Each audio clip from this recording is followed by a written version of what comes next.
ஜெய், ஒரு ஏமாளி ஒருத்தன் வரான். இவனை வச்சு அவன் வண்டி இன்னைக்கு பிடிங்கிட வேண்டியதான்.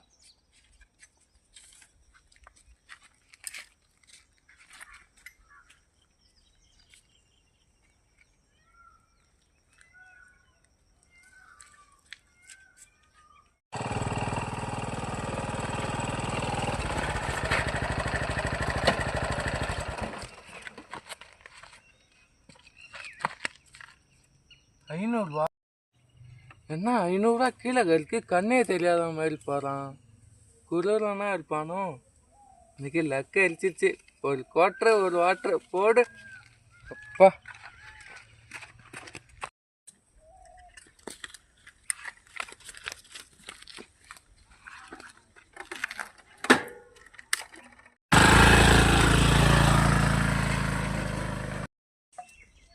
ஐயோ, 500 ஆசைப்பட்டு என் வண்டியை விட்டுட்டு போயிட்டானே. அந்த திருட்டு கோயின்னு ஆட்டை போட்டு போனாயா? ஐயோ, யாராவது இருந்தா காப்பாத்துங்க என் வண்டியை.